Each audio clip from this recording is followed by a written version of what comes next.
To be digitally literate means to be able to share, create, and comprehend how technology is used.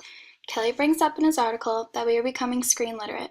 To be able to grow up in a society full of iPhones and tablets makes me realize that I am becoming the screen. I've slowly developed into someone that solely relies on his or her phone. When I started to look more about why I was becoming screen literate, I was able to design a website called WordPress. It's a place to jot down all of your ideas and it forms into a personal blog. I'm considered to be a blogger of fashion. Using this blog, I've gotten to show others what it's like to be confident in what you wear and how others will see your unique style and outfits. For this assignment, I was asked to buy a URL to create my very own website through Reclaim Hosting. Once it was bought, it was time to make my proposal page telling my future viewers how I was going to keep them interested and entertained. Next portion of my task was to customize my website by using cPanel. That would take me to my dashboard. My dashboard consists of various different options, for example, colors on my blog page, themes, and personal widgets to pull together and create a website. The coolest thing I've gotten to share with my viewers was my own personal video. It was based at home. I was dressed in full fashion. It was awesome getting to see and create a unique way to show readers my interest in fashion. Speaking of technology, it has had a huge impact on blogging, such as using an iPhone. The iPhone, some may call it the best invention to ever be made. It provides knowledge of anything at a click of a button on the screen. We are becoming the screen, writer Kevin Kelly says. This is how people are becoming addicted to their phones and how humans live behind media and technology. He says that no longer we look in books, we end up looking at a screen that we expect to show us all answers.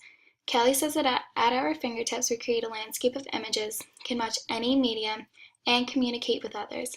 We are the screen. I've come across some helpful iPhone apps. One useful app is called Pocket. Pocket is a nifty app that allows you to save an article for later. If you're busy at the time, you can save it into Pocket and read it at a more convenient time. I've used Pocket mostly when I get distracted with homework and stumble upon an article that I find interesting but cannot read at the moment. Pocket has made reading more convenient, but also more useful in making sure that your articles will be saved and available for later. While using Pocket, I've saved a lot of my articles that I found on this other app called Zite. Also an iPhone app, but it allows you to research specific articles that you find interesting. Using Zite as a valuable resource has made my searches come very easy. When I'm busy at the moment and cannot read my article from Zite, I save it into my app Pocket. The dynamic duo between Zite and Pocket has made my WordPress site better than ever and offers an interaction with other writers that share a common interest.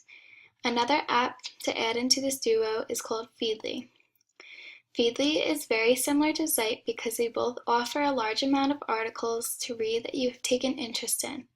Feedly is used to look up a certain topic, then it brings you to hundreds of articles and photos that relates to the topic you had in mind. It will then remember what you looked up last and save it into the history.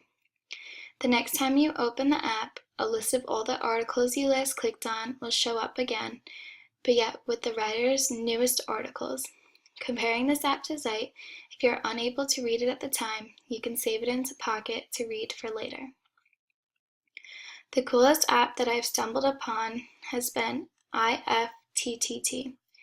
Although it may seem confusing at first, once you figure it out, it's pretty fun to play with. IFTTT is used to keep a non-stop feed of articles that continuously come onto any social media you want.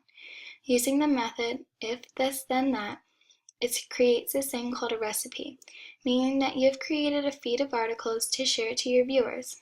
I've uploaded my recipe to my Twitter feed while using articles from InStyle. Also, having my Twitter along the side of my blog page helps my readers see all the articles that relate to fashion. Using these applications has enhanced my fashion blog and has improved the way I can interact with other writers. As Michael West explains, he says that the machine is us, meaning that the computer has turned humans into technology fanatics. We use these computers and phones as a resource to all the answers in life.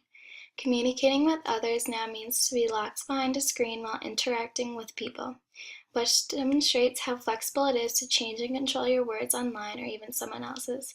He created a video that shows how different we've made our lives today. When I'm writing my blog, I find it easy to see how other people write their blogs on fashion. I find this a great method because seeing how others wrote their blogs makes it easier to compare and contrast your work and theirs. In other words, I find this a great way to remix everyone else's work into my own. As Kirby Ferguson said, everything is a remix in his videos. Kirby showed me that taking another person's work and redeveloping it into my own work is called a remix. When I show my viewers how writers wear their scarves, I take that idea and twist it around, making it a remix. My blog is used to express how fashion is universal and how to wear it on any college campus. This goes for photos. I've learned that it's very easy to get an image online, but it isn't so easy to use it for your personal blog.